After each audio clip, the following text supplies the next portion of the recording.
as an offshoot of Dadaism, right? In its embrace of the illogical and the irrational. It began as a codified movement in France in the 1920s under the auspices of a man by the name of André Breton, right? He was really sort of the leader, the spearhead of the Surrealist movement.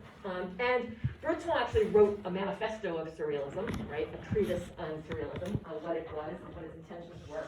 But one of the things that distinguishes sort of Dada from Surrealism is the Surrealist interest in the unconscious mind, right? And in the psychoanalysis of Sigmund Freud. So that is wholly absent from the Dadaist movement. They are absolutely embracing the illogical, the irrational, the irreverent even. Their embrace of sort of nonsense was in part because they had lived through, right, the devastation of the First World War.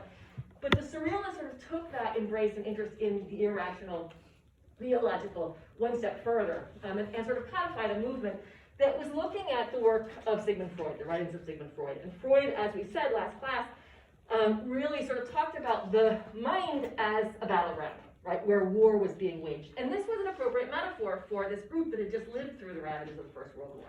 They liked this idea of sort of exploring the mind as battleground. And for Freud, the mind is a battleground between the rational, sort of orderly, and therefore oppressive conscious mind, and the illogical and therefore sort of liberated unconscious mind.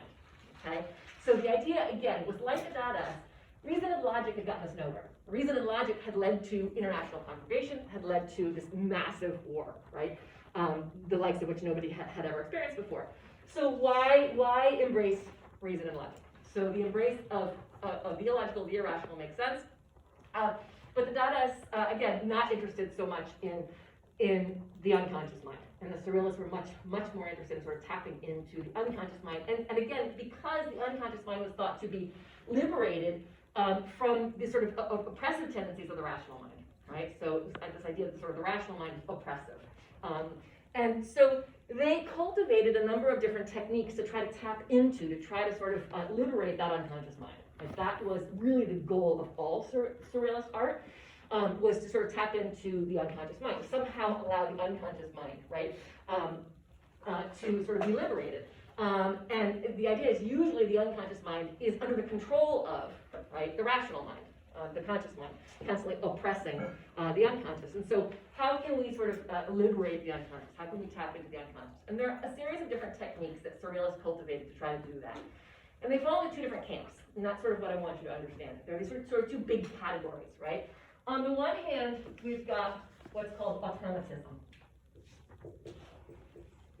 And we touched on this last time. We did not touch on the second technique. So automatism is the idea of finding a way to, yes, liberate the unconscious. But in this regard, because we're talking about sort of artistic enterprise, the idea of trying to liberate the brush, the pencil, the crayon, whatever the implement is, from rational interference. Right, so how do we do that? How do we sort of liberate, right, our hand holding, right, this pictorial implement from the rational mind? And so automatism is actually a series of techniques. It's not just one thing, right? It's this idea generally of tapping to liberating the unconscious. And there are a number of different techniques, right, that were thought to enable that to happen. So on the one hand, we have automatic drawing. And that would be something like the André Massin drawing that we looked at last time, right? This is sort of like stream of consciousness drawing, right? It's sort of like doodling. When you think about it, when you doodle in the margins, right? When I'm boring you or whatever, the idea is that it's because your mind is elsewhere, right? So doodling, again, is supposed to be sort of unconscious, right? It's sort of unconscious. Your hand is just sort of moving over the page. You're not really consciously thinking about what it is that you're drawing, what it is you're producing. That's very much the same thing with automatic drawing. This idea, again, is sort of trying to liberate the pencil, the crayon, from the interference of the rational mind, from any kind of preconception, right, about what it is that you're drawing.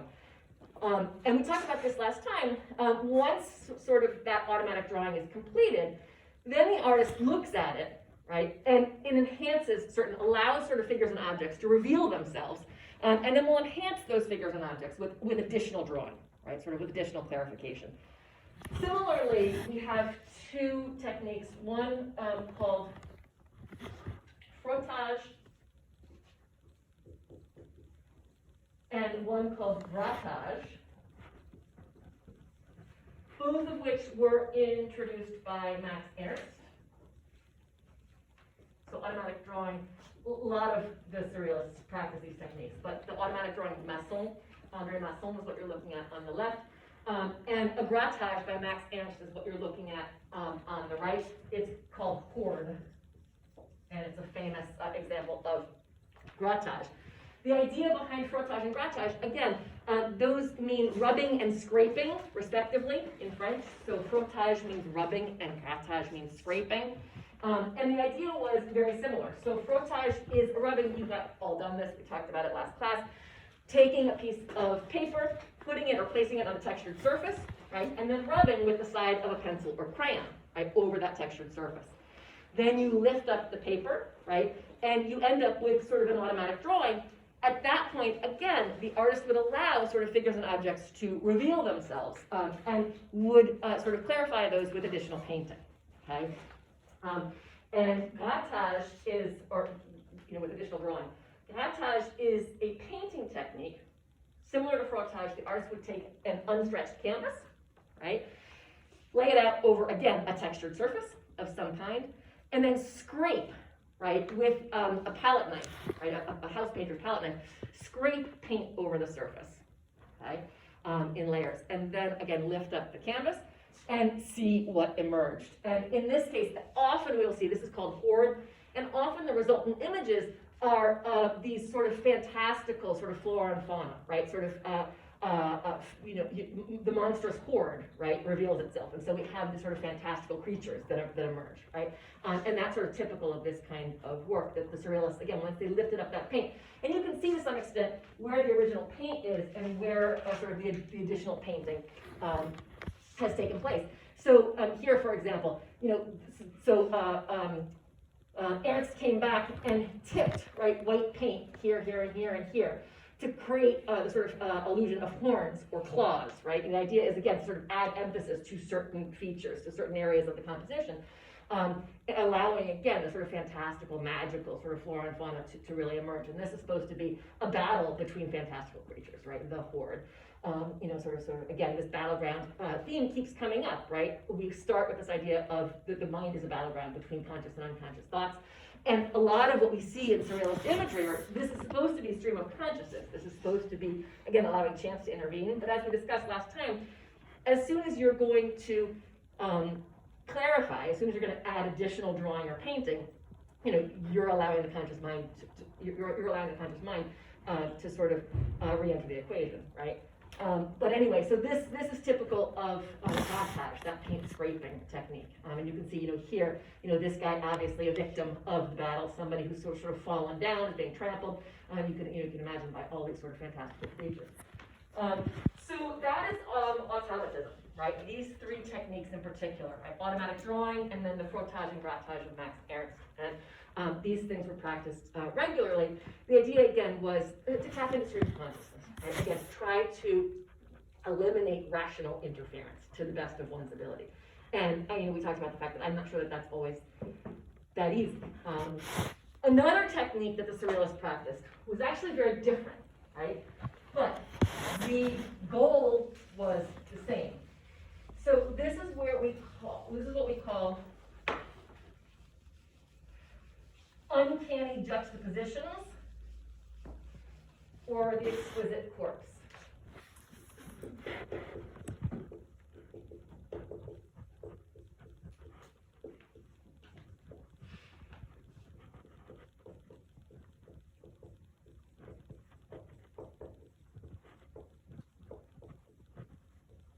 And when I say the goal is always the same, the goal of all of this is to create a so-called surreality. The idea is to somehow try to create a surreality. And what is a surreality? Again, a surreality is thought to be the state when the artist's internal reality aligns with the external reality, right, around them. That's a difficult equation to achieve. But that's the end goal, right? Is to create a surreality, right? A surreality is supposed to be a better reality, right? A better, sort of truer world. than the one in which we're living in. So the idea is always to sort of find this equilibrium, to find this surreality, right? Where again, our internal world is aligned with our external world, or the world around us. And the way that uncanny juxtaposition works is that the artist will actually juxtapose two entirely disparate objects, or multiple entirely disparate objects, and place them in an entirely new context, therefore creating, again, that surreality, right? Creating a new reality, a newer, truer reality, a surreality. So the idea here is, rather than this sort of amorphous, all of these techniques, automatic drawing, frottage, grattage, they result in kind of ambiguous images, right? Obviously, we talked about that, and the sort of amorphous kinds of images. With uncanny juxtaposition, the objects that are juxtaposed, these disparate objects, tend to be extremely meticulously detailed, right? Very acutely observed, so almost sort of photorealist, right? Photorealistic. But then they're juxtaposed, two disparate objects, right? Juxtaposed in a new context, right? And what that does is it eliminates the original meaning of both objects, right? And tries to find a new meaning for those objects. And so we're going to talk about a couple of instances of this. This idea of uncanny juxtaposition comes out of a parlor game that was practiced by the Surrealists that they called exquisite corpse, that had previously been called,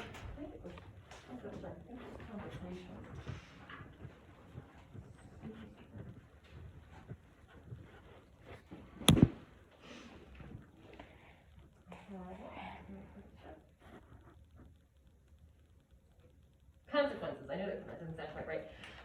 So they called it, this was a sort of a very traditional parlor game of the 1920s called Consequences, okay?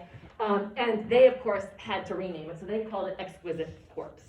And the idea was you would take, traditionally, 4 players, take a piece of paper, right, and you would fold it into 4s, right? So something like this, right? So you'd have four sections of paper. And then you would take that paper and you would pass it around to the 4 players. The first player would be charged with drawing a figure's head, okay, on the first fold, allowing only the lines to overlap the second fold just a hair. Pass it to the next player only sees, right, the end of 2 lines and has to then draw a figure's shoulders, right? Continue those lines and draw a figure's shoulders. Again, overlapping the third fold, just a hair. Pass it on. The third player is charged with drawing a figure's hips. And the fourth player, a figure's legs, right? So all you see, you're not going blind, all you see are the ends, right, of 2 lines that overlap your fold. You take those lines and you continue the drawing, right? So it's traditionally it was the head, the shoulders, the hips, and the legs. And this was adapted. That was sort of the traditional game. And the result, when you unfolded it, would be an quote-unquote exquisite corpse. And there are some absolutely wonderful examples, right, from surrealists having drawn these creatures. You may have played a game like that. I can think of games that my children played, right, where it would be something like a wooden puzzle, and the top would have all different heads, and the second block would have all different shoulders, and the third block would have all different, actually torsos, and then hips, and then legs, and you could spin it any way you wanted and create, a multitude of different figures from it, right? So you could add, I don't know, a lion's legs to an elephant's head, and you would create these, again, fantastical creatures. So that's the basic idea, right? Again, juxtaposing, right, disparate objects, right? Juxtaposing a head with unexpected torso, a torso with unexpected hips and hips with unexpected legs, for example. And those are the only rules.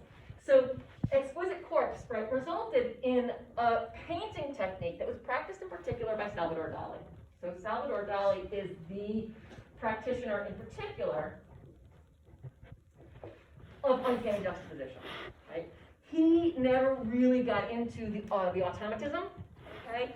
practiced by other surrealists, but he was very interested in uncanny juxtaposition. Dali contributed something called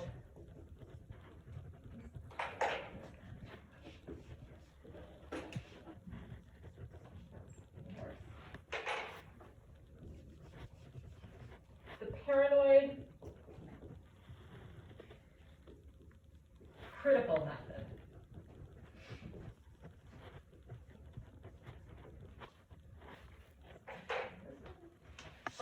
And what Dali did was try to induce a kind of a state of paranoia, right?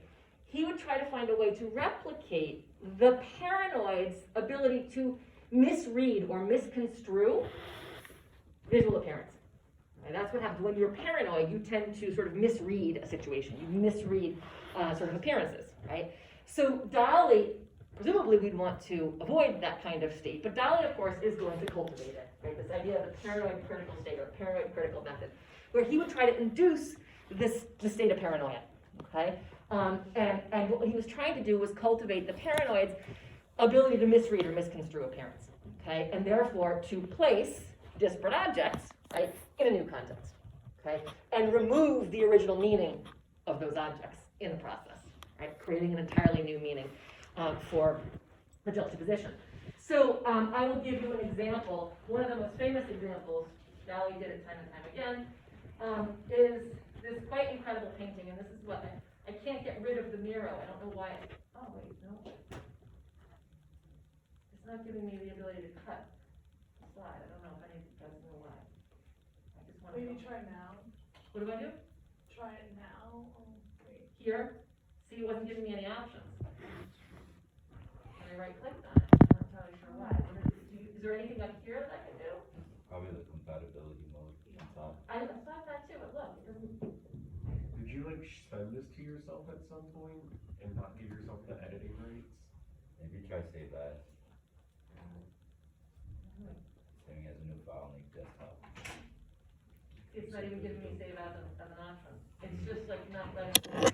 It's probably just a presentation mode. It's probably stuck in that mode. And there's no way you can undo that right now. I mean, Probably. we can deal with it. I'm so non-tech savvy, and I'm just wondering, it's frustrating me because I don't know why. I know how to edit PowerPoints, and it's just not letting me, it's not giving me any of the options to do it, so it's frustrating. If any of you knew, but anyway, we can work with it, but what I want to do is focus on the image on the left. I don't want to talk about this at all. This is André Masson again. This is, again, automatism, right? And you can see, I mean, in some ways this is a nice comparison because it shows you really the two opposing surrealist techniques, okay? This is absolutely sort of automatic drawing, automatic painting. This is André Masson, who developed automatic drawing as a technique. We saw him on the screen on the left previously. This is just painting, right? And so again, he's done sort of stream of consciousness painting, and then you can see there is a lot of sort of going back and revealing, right, through additional painting, revealing figures and objects, right, that appeared to him in the aftermath of that free association. But you can see, you know, he's really, so here he would have had, you know, just sort of these shapes here, and they suggested a dog to him, so he came back in, right, and he added the eyes, you know, and additional details. Similarly, you know, you can see where he's really added a lot of details back in here through the overpainting, right, where he's trying to sort of clarify the figures and objects that appeared to him, that revealed themselves to him. But at any rate, this is what I want to focus on, because this is really, in some ways, very different, right? This is a famous painting by Dali called Persistence of Memory. It's probably one of his most famous. He's got lots of them. And incidentally,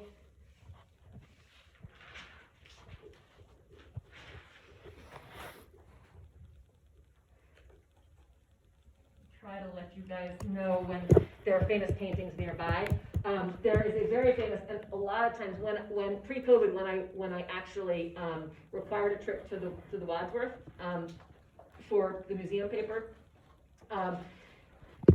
students were able to choose an image from the museum collection to write on, and I would get multiple papers every single class on Dali. There's a very famous Dali in the Wadsworth collection here in Hartford, and it's called Apparition of Face and Fruit Dish on a Beach.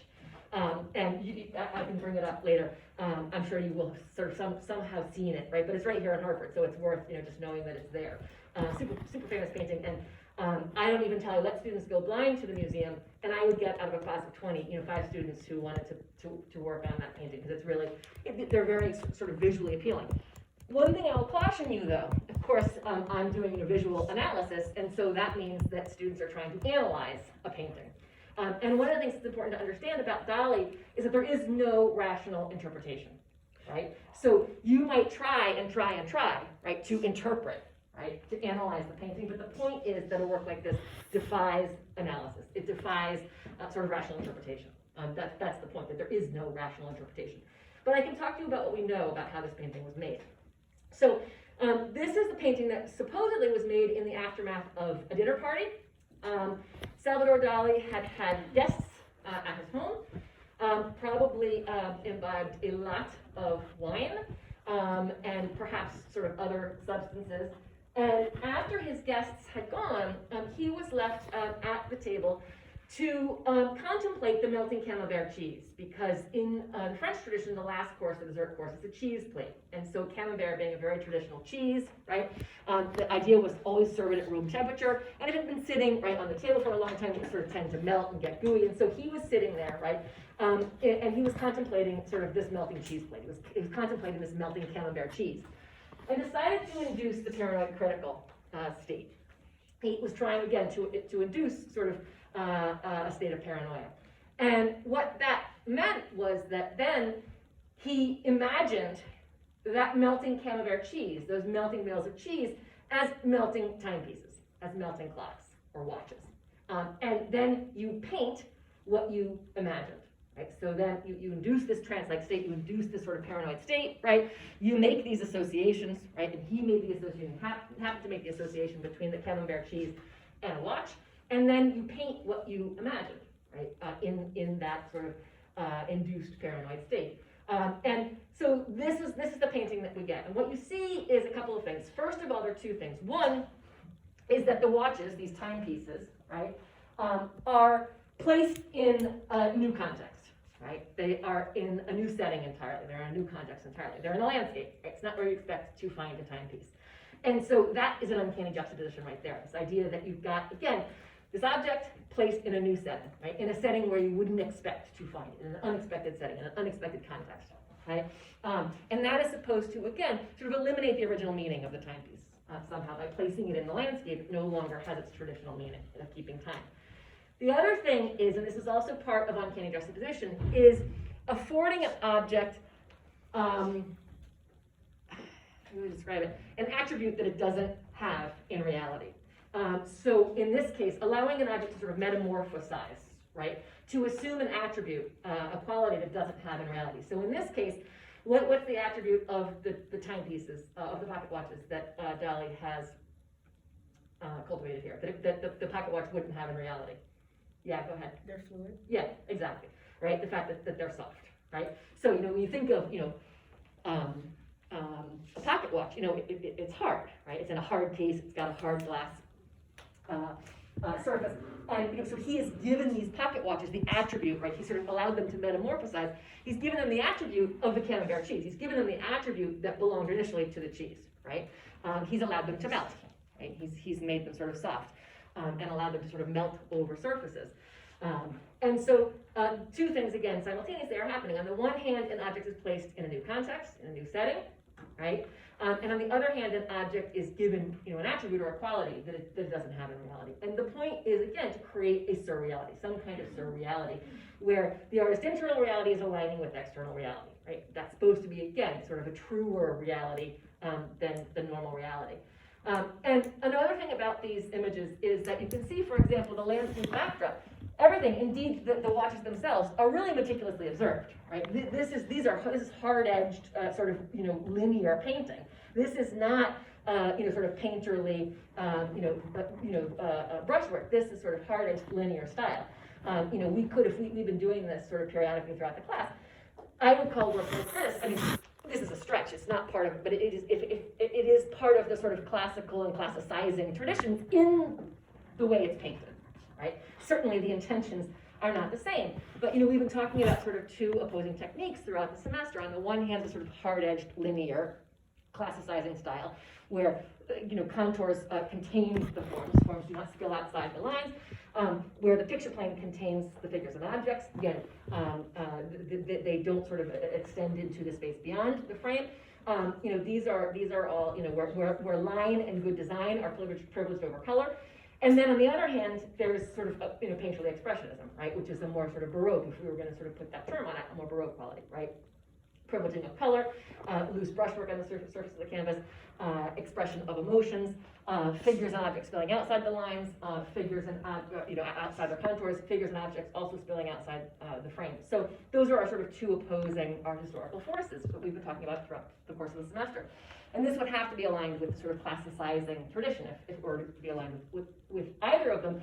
And simply, again, because of sort of the meticulousness of its representation, right? And also the absolute lack of any visible brushwork on the surface of the canvas. You know, look at how this is the academic surface. This is that polished surface. And that, in part, contributes to the surreality, I think, right? That you have these melting pocket watches in this incredibly acutely observed landscape that, again, is so meticulously observed that it's got this sort of academic, polished surface. It seems surreal in its own right, right? And then you have sort of the addition of melting pocket watches in this acutely observed landscape, and it definitely creates, you know, an uncanny juxtaposition. It certainly causes you to sort of rethink, you know, what it is that you're looking at. And again, these are supposed to defy rational interpretation, so I'm not going to attempt to interpret, but I do think that the pocket watches, obviously they're timepieces, their role is to keep time, and this is called the persistence of memory, or the persistence of imagination, and I think the idea is memory is created over time.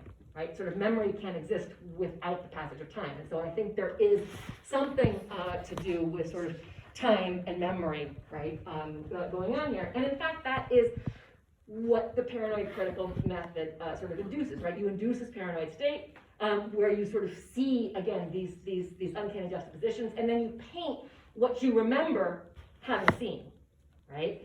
Sort of the next day. So he wasn't painting in that paranoid. This is important. He wasn't painting in that paranoid critical state. He would induce it, right, to sort of see, again, the juxtapositions, to allow the camembert cheese to sort of transform itself, to assume, again, sort of new qualities and attributes. And then the next morning, he would have, you know, sort of painted what it was that he had seen, right, what it was that he remembered having seen. So there is persistence of memory. You know, this is an image of the memories of the night before, right? And memory is associated with time. Memory can't exist without the passage of time. So I think there is something, right? But again, I don't want to read too much into it because these images are supposed to defy logical interpretation. So I don't want to sort of really pretend to interpret, but that's the way I sort of think of it.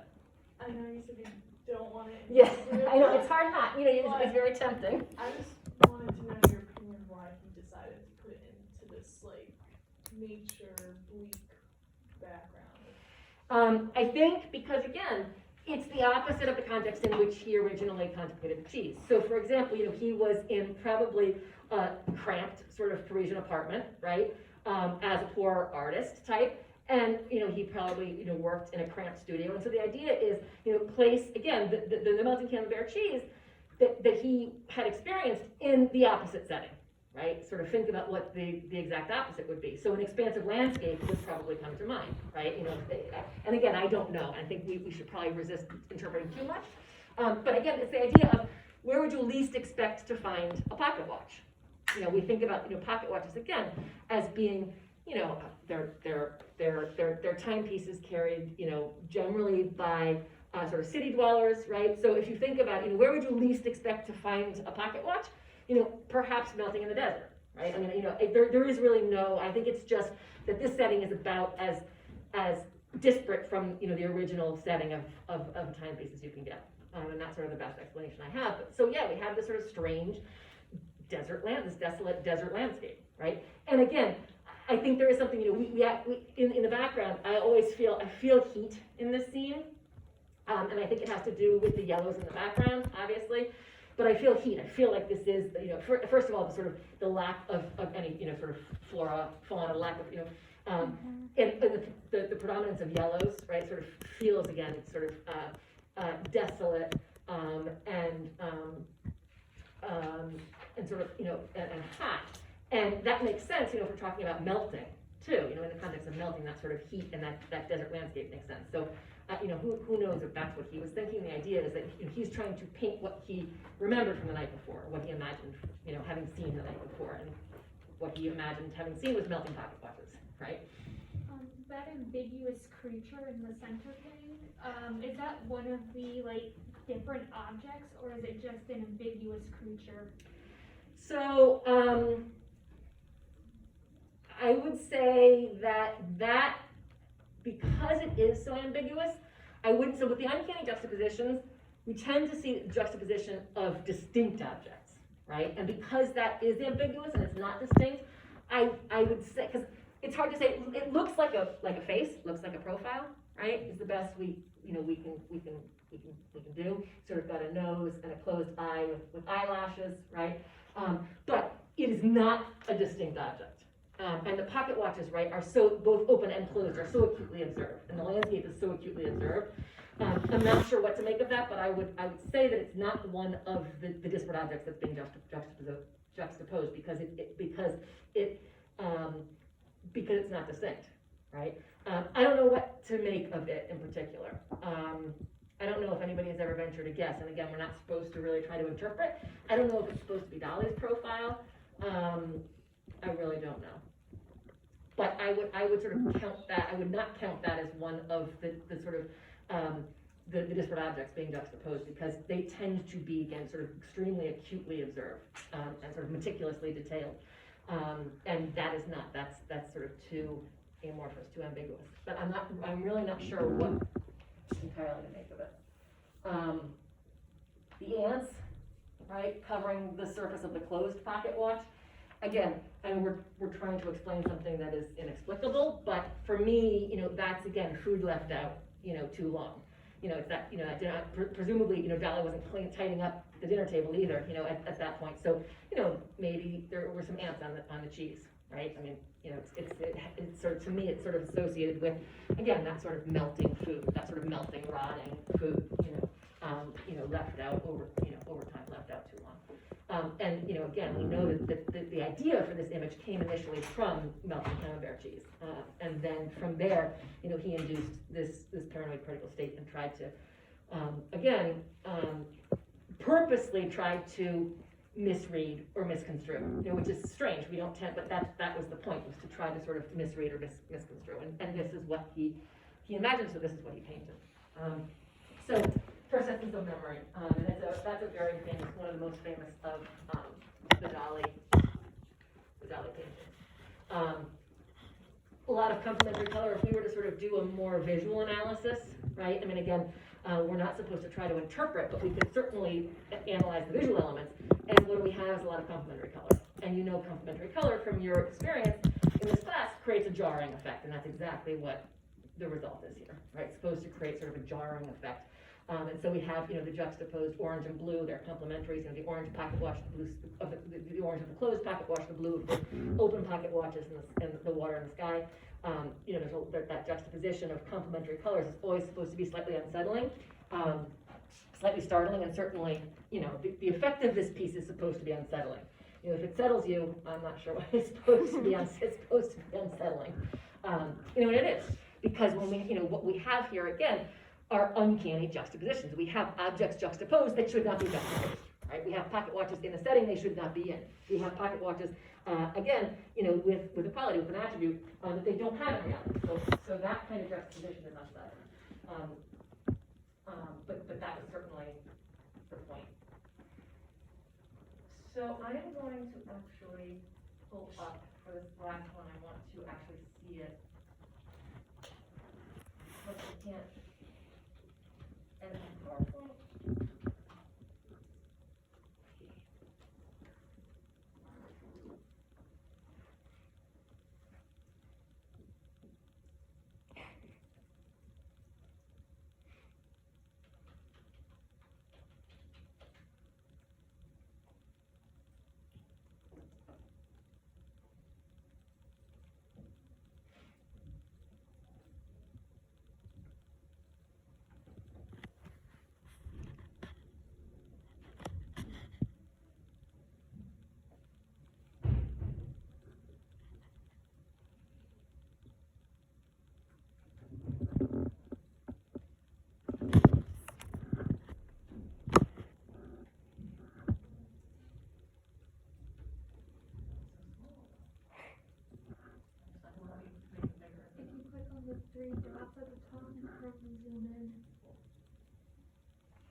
open link in new tab, is that any different? I think you just click on it and then That'll take you to the website if you do open link.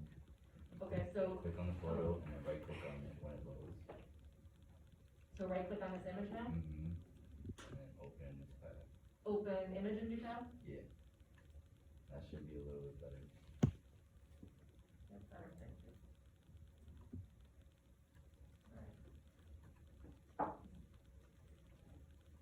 That's better, okay.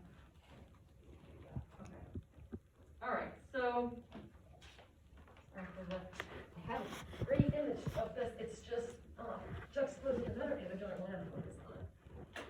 So, a wonderful example of these uncanny juxtapositions is this piece. And this is sort of one of my all-time favorite surrealist pieces. The surrealists did not call their sculpture, they called it objects. They called them objects. So this is called Object, right? It's by a Swiss surrealist named Merit Oppenheim.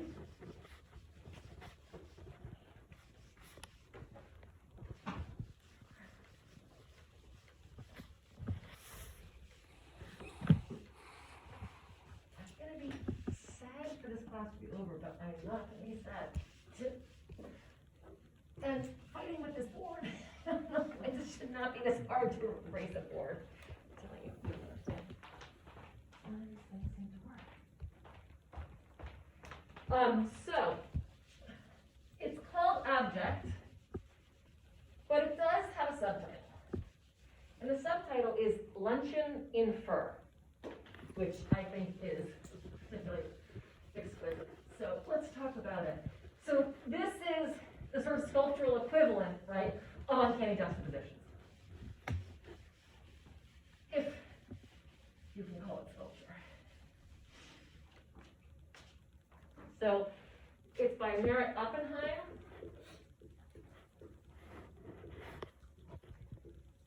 And it's simply called Object, but it's sometimes referred to as Luncheon in Fur. So I want to ask you a little bit about this by way of conclusion. You just sort of think about this and the way it functions and the way it makes you as a viewer feel, right? First of all, what two things are being juxtaposed here? There's no way to get this full screen without all that stuff in the bottom, is there? I don't know. There might be a way. If you go back to Google, Yeah. and then you would like click and drag the image to the Google search bar. This whole image? Yeah, just like click and drag it over. It says drop image here. And then click on large where it says kind of the size of this image. You should be able to. Some results may be explicit. That's what happens when you delve into the territory of surrealism. So now what do I do, Samuel? You just click on any one of the images. It should say the size, like when you click on it, just the image, right? Just a normal click for now. Oh, Yeah, when you hover over the image with the mouse, it should say the size, and then you can right click and then open a new tab. And it should be a little bigger. And then the tab that appeared at the top. It'll open. okay, thank you. I'm glad I have to out of it, but I still have this stuff at the bottom. Yeah, well, I- yeah. F11. What? F11. F11? Yeah.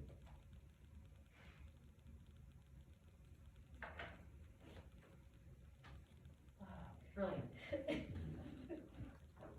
Oh, what did I do? You closed out of the tab. Alright, that was perfect. Alright, I'm just gonna have to time today. So do I have to start all over again? Control Shift T brings the tabs back.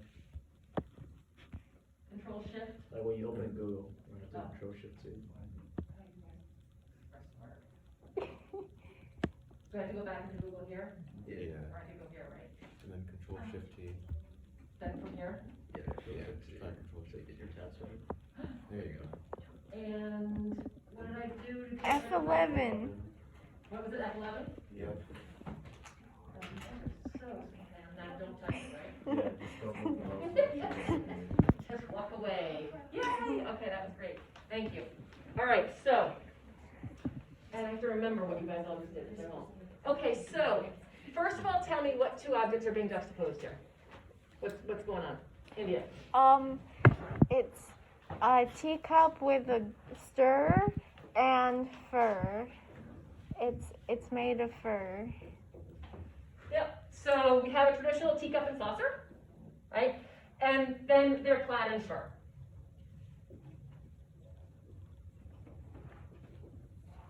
Okay. I want to get to why juxtapose those two disparate objects, because there's a reason, there are reasons here, all right? But the first thing I want to do is I want to ask you, what are your associations with a tea setting, the traditional teacup and saucer, right? What are the associations with that object, right? Teacup and saucer. First of all, what is a traditional teacup and saucer made out of? Abby? Porcelain. Yeah. So traditionally, right, we're talking about porcelain. What are some of the qualities, give me adjectives to describe porcelain. What are some of the qualities that porcelain has? Like delicate. Okay, delicate. What else? Smooth. Yep. Smooth. Rigid. Yep. Hard or rigid, hard surface, rigid, hard, smooth surface. Temperature, if you were to take, a teacup without warm liquid in it, but, and touch it to your lips, what would the temperature be? And cold. Yeah, cold. Right? Okay, so let's talk about, and I want to talk about sort of the associations of the tea setting as well, right? But first, let's just talk about the fur cladding. First of all, it's important to, I think, distinguish what kind of fur is this? This does not feel like sort of the fur from a fur coat, like mink or rabbit. There's something else going on here, right? So what kind of fur did Oppenheim choose, right? And I don't mean like necessarily what animal, but what are the associations of this fur, right? What would you say? So we talked about the material as fur. What are some of the qualities that we could associate with this fur?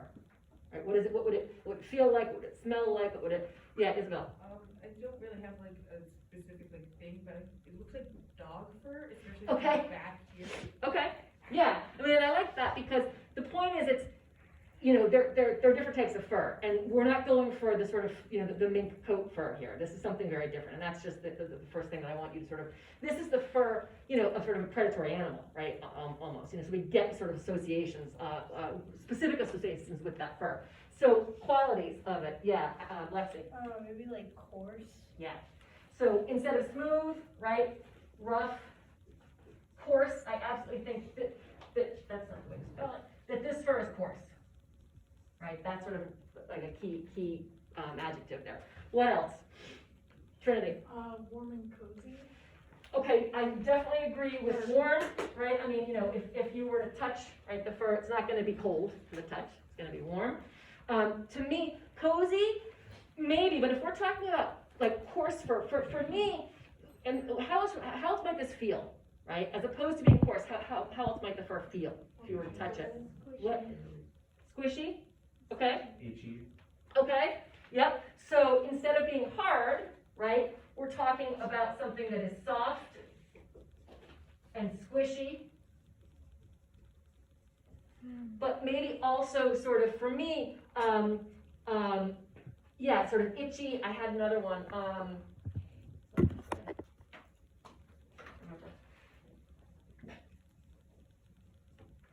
So we have this sort of rough, this warm, rough, coarse, sort of soft, itchy, prickly, maybe even sort of fur, right?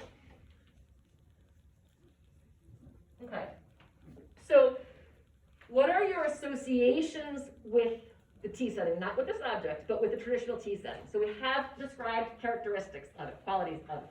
Made from porcelain, right, that is smooth, hard, and cold. What are the associations with the tea setting and tea drinking? Think about sort of traditional associations with the tea setting and tea drinking. What do we associate tea drinking with? How many of you drink tea out of porcelain cups on a saucer today? Abby does. Anybody else? Right. I mean, I don't know, but my point is, not many people do. Some people do, but not many people do. Right? Most of you probably don't have a teacup and saucer in your dorm. There are certain times for drinking tea, there are certain associations for drinking tea, and they're historical too, right? If you think about it. Think about the history of tea drinking in this country, right? I mean, this is really important, but think about, so where does sort of, I mean, there are tea drinking traditions across the world, but where do we sort of get our fondness for tea from? England. Right. Okay, so traditionally, again, it came from England because we were colonists, right? We were English subjects. So it comes from England, right? And there is a certain sort of association with tea drinking in England, which is what? Talk to me about sort of associations with tea drinking. Jeremiah. Sorry, Nehemiah. I don't know where that came from. I haven't done that High once. society, like it's Yeah. high society and class. Yeah, absolutely, right? It's high society. It has to do with civilization and refinement, right? When you go to London, if you go to London, you can still go to high tea, and you can spend hundreds of dollars a head to go to a fancy hotel and, you know, drink tea, essentially, and maybe have a scone, right? So the point is, it has very specific associations, right? There are sort of whole ceremonies surrounding tea drinking around the world. So it's ceremonial, it has to do with sort of high society, it has to do with refinement, it has to do with civilization, okay? And what are the associations of that fur? What are the associations with it? Again, we've talked about sort of characteristics, qualities. What are the associations? What is that fur sort of associated with? What does it suggest? Lower class or feralness. Yeah, I think that's right. So exactly, sort of the feral nature in all of us. Perhaps, yeah, sort of lower classes, but even, sort of hunting. There is sort of an association of hunting. There's an association of skinning, animals. How do we get fur? If you think about it, the process for stripping fur is particularly violent and brutal. I mean, this is why people, tend not to stay away from fur these days, because the way you get fur is quite horrific. So there's lots of qualities here with this fur. It's primal, it's feral. It has to do with sort of hunting and stripping. It has to do with killing. It has to do with killing an animal. It has to do with hunting and stripping, and skinning. So there's a certain sort of violence, associated with the fur. Yeah, India. For me, my association is with native culture. Okay, interesting. Yep. Because a lot of things Yep. tend to be That's made perfect, out of and I fur. want to go there as far as the interpretation. I absolutely agree. There's something, again, to do with indigenous sort of, if we're talking about this country specifically. Now, interestingly, Oppenheim was Swiss, but my context for looking at this, is as an American. So for me, I absolutely think about sort of the traditions of tea drinking in this country, having come from England. I mean, the Boston Tea Party, right? Why did American patriots throw tea into Boston Harbor? Anybody remember what that was all about? Because the king was putting a lot of taxes on them, and they didn't like that. Right, well, the point, he taxed us in particular, he had taxed a whole bunch of different things, but this was the tax on tea, right, in particular. He had put a high tax on tea that made it prohibitively expensive for colonists to drink. Now, colonists were Brits, they were British subjects, they were British citizens, they drank tea, that's what they drank. We didn't drink coffee in this country till later. In fact, we adopted coffee in part because of this history. But the point is that they drank tea, that was their drink, that was their morning drink, that was their afternoon drink. And the king was making it impossible for them to afford tea, right? And so, this high taxation made it impossible for them to afford tea. And so the idea was, no taxation without representation, but they dumped the tea into the harbor. But the point is that, that tradition of tea drinking came to us from England. It was imported to this country from England, right? And what happened in this country, right, as we began to and I don't want to use the term civilize because that's falling into a trap, but as we began to sort of expand the colonies, right, and grow this country up, we did it, what? At the expense of the native populations. And particularly, and you guys all know your American history, particularly as we began to move west, right? And you know about the Trail of Tears, you know about us, the horrific things that we did to Native Americans. So, but the point here is I totally agree that I think that the tea setting is associated with sort of British refinement, sort of genteel society. And I think that the fur is associated with sort of indigenous and native populations of this country. So then I want to ask you one more question, and then I want to ask you to tell me, so what would you, give me an adjective to describe how you would feel if you were actually to touch this teacup to your lips, right? So with a tea, tea set, a teacup, you're supposed to drink from it, right? So what would you feel? It's like gross, like having a hair in your mouth. Absolutely, right? Yeah. It's this complete repugnance, Yeah. right? I mean, there's really nothing sort of worse than it to me. It's like having hair in your mouth, right? Yeah. Just, and it just feels repugnant, right? Did you want to add something? I would say like, I think it would like tickle. Yeah, so we already had itchy, prickly, tickly, right, from Nehemiah. But there's certainly, you know, it would be anathema to the traditional experience of drinking tea, right? From this sort of smooth, sort of hard object to now this sort of coarse, soft object. You know, there's something really sort of repugnant about the very thought of it. So this is, again, uncanny juxtaposition, right? This sort of epitomizes uncanny juxtaposition because, as we said, these two objects belong in completely different worlds, right? And here they are being juxtaposed, right? The tea setting is actually being clad in fur. And the association, so that's enough right there, but the associations of those two objects, of the sort of porcelain tea setting and the sort of primal feral fur, I think suggests interpretation. So what do you think, I mean, and again, some of these things defy rational interpretation, but if we were to interpret, you know, what kind of commentary do you think Oppenheim is making here? And maybe, again, we're reading too much into this, and maybe we're not supposed to, maybe this is something that simply defies sort of rational interpretation, right? And it's that repugnance that's enough, that's the meaning, that we're supposed to feel repulsed by this to some extent. But what really are we repulsed by here? If we are to sort of further push our analysis, right? We've all said we feel sort of that repugnance, that repulsed by the idea of drinking out of this cup. What though is Merit Oppenheim really, I think she's a she, I think Merit Oppenheim's a she, getting under our skin here, right? We are actually repulsed by something very different, right? So what is it that we're repulsed by? What, again, through all of these associations, what is it that we're actually sort of feeling repulsed by, Nehemiah? Repulsed by like the natural world and like going back to before society, because it's like the idea of drinking tea as an act of like civilization, but having the fur on it just reminds you of the animalistic quality of it. So it's like. So we're repulsed perhaps by our own primal natures, right? Remember, we've been talking about sort of the subconscious and the conscious, right? The unconscious and the conscious. Maybe we're repulsed by our own primal natures. You know, we are all ultimately animals, right? Perhaps we are now so civilized that we're repulsed by our own sort of animal natures. But that's a great interpretation. I read it a little bit differently. So there are other things, you know, that she might be sort of suggesting that we should be repulsed by. Yeah, and actually, they're two sides of the same interpretation. At what cost civilization, right? So what is she really saying we should be being repulsed by? India? I don't know if this is like the.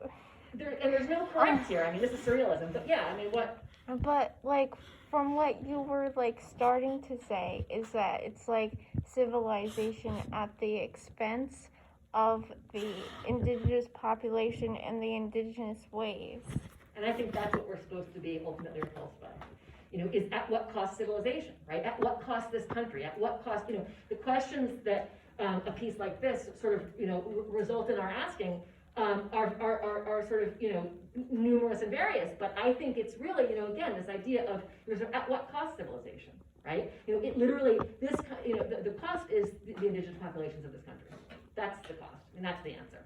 And there's no denying that. So, you know, I think that's ultimately where Oppenheim is going, and I think that's, you know, what Nehemiah was saying is not, you know, is related, right? It was our sort of, you know, our sort of animal nature, right? That again allowed us, our sort of, you know, feral, primal nature that allowed us, right, to expand despite, right, costing, you know, hundreds of thousands of indigenous lives. You know, I mean, you know, that allowed us to believe enough in our own superiority, right, that we were willing, you know, sort of to take lives.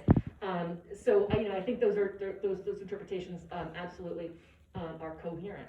Yeah. And it's also funny to think about the juxtaposition because the English viewed themselves as more civilized and stuff, but in other ways, or like in different ways, the indigenous populations were also civilized. It's just that they didn't see it. And then if you also juxtapose that to what the English did to the indigenous populations of this country, you know, if you like done research on that. It is very like brutal Mhm. and very like animalistic in Mhm. that way of what they actually did and the lengths they were willing to go for this Yep. expansion. So there's this juxtaposition too between thinking oneself civilized, right, and one's ability to actually engage in brutal acts, right? I mean, there's always that juxtaposition in people between sort of, and this goes back to surrealists, again, I think conscious and subconscious, right? The id is the id and the superego. The id is our instinctual, the instinct, right, of our brain. And so that sort of taps into what we're talking about, sort of with our primal and feral sort of animal natures. And that runs up against, right, the sort of the superego, the sort of, the civilized piece of our minds. Go ahead, Trinity. I was also thinking that like with the fur, more of like associating it with a higher class of like people who have more money get like the fur coats, the fur scarves and whatnot. So like kind of adding on to that thought of at what cost does it take to live such a high class life, like this unnecessary.